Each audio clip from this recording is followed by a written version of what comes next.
Merry Christmas, you guys. I cannot believe we're at the end of 2022. Today, I wanted to give you guys a little life update since my last video.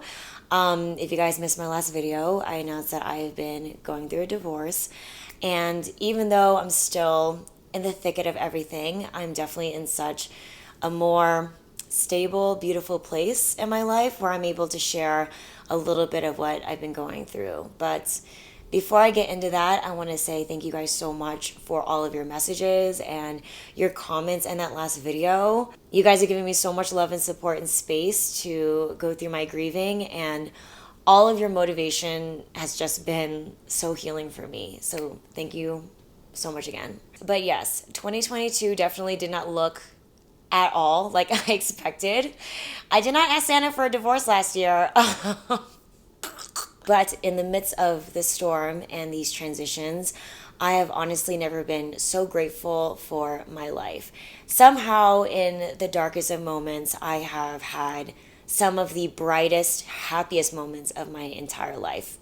I've had my friends, my family show up for me and my son in such a way that just reminds me and shows me in the most realest sense of my life what is important. And the past few months, especially since I made that last video, I've gone through so many changes as a woman, as a mother.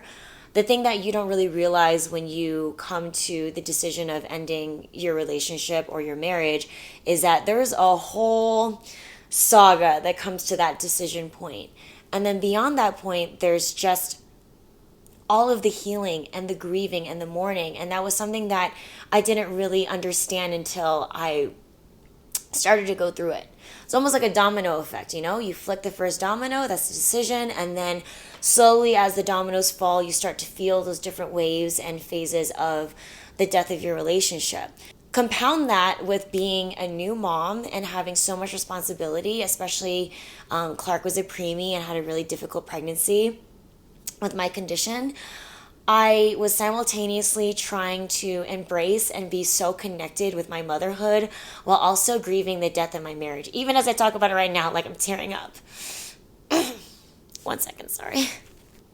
Filming has been like this the past few months. It's been so hard to like look at the camera and like try to be my old self and like trying to get back into the groove of things, because deep down inside, I'm just like mourning. I'll get to a point where I'll be at a restaurant and I'll see like a happy family or like a young couple with their baby in it. I just run to the bathroom and cry. It's hard. Some of the biggest lessons that I've learned the past few months is not only to allow yourself space to grieve and to mourn and to let all that pain escape your body, but also self-care and mental health. Like, I'm definitely someone that just likes to keep up the facade and pretend like nothing's going on. And to be able to give myself the grace to feel through my emotions, the more that I would try to block the tears or have shame against it, the worse it got. It's just easier to allow yourself to cry and be a mess. I'm a little perfectionist, so that's hard for me. If you guys couldn't tell. The second thing that I've learned is self-care. Holy God. Especially my moms out there, when you become a mother, everything of your identity is about sacrificing for your child. You sacrifice so much of your body and your mental and your spiritual health just growing a baby inside your body. Giving birth is traumatic and scary. And then the postpartum, your hormones are all over the place.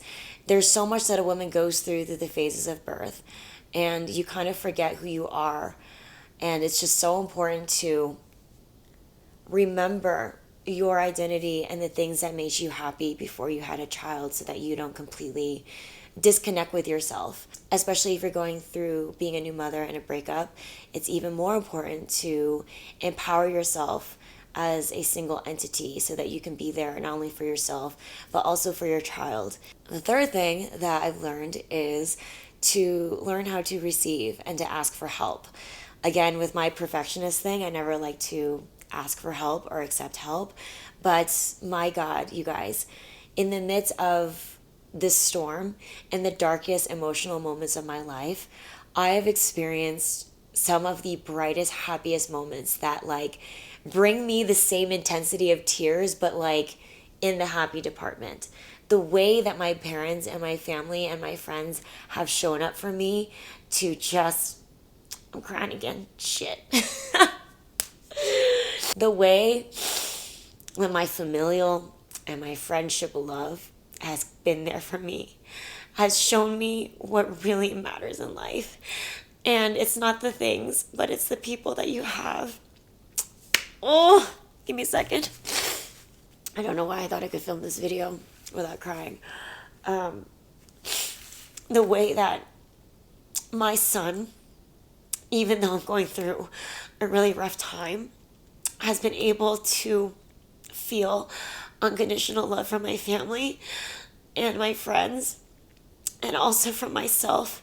Because as I've been healing, I've been able to come into my motherhood in such a beautiful, blessed way. It just gives me so much hope for the future, and just the knowingness that even though this is a difficult decision, I am making the right one. Because I've never felt more at peace in my life and more empowered. And I can feel myself coming out in the best and strongest of ways. And having all of that transition being reinforced with a crazy, amazing support system, I've never felt more blessed in my life. Some of the best parts about this whole process is sharing, what I'm going through, and then hearing women on the other side just sharing their positive stories about how they have pulled through and they're the best versions of themselves and they have so much peace and happiness, and that this is just a phase and it doesn't define anything in your life. You are just going through the shitstorm. I'm talking to the people going through the same thing I am right now. You are not alone. And your perception and your experience in love and relationships and family, they're not defined to any framework that society puts out there.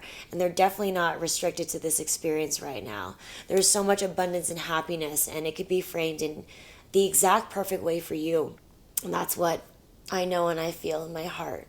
That is where I am in the healing process. I had a friend remind me too that this channel and my work and all the things that make me happy is my future. And those are the things that I am now in a space to recall back and enjoy.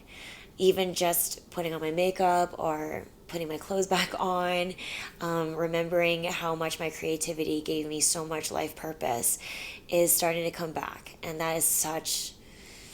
I feel like I'm coming back to myself, but in a way that's so much more empowering, because it's honoring the woman that I'm becoming and not all of the visions and things that I had held myself to in the past. The whole thing about a breakup is that you are obviously becoming a new version of yourself. So to be able to align everything in your life to the person that you're becoming and not necessarily to your old self, damn, it feels freaking good.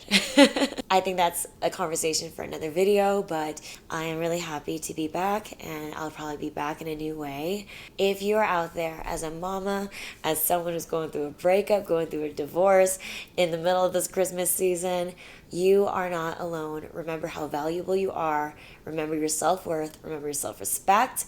Give yourself all the self-love, especially if you didn't get it in sources that you expected it to. And remember that you matter. That's the shit I tell myself every day. So I'm telling you now in case you needed a reminder. If you guys want more updates like this, let me know down below in the comments. But I am there with you in spirit, and I love you guys so much.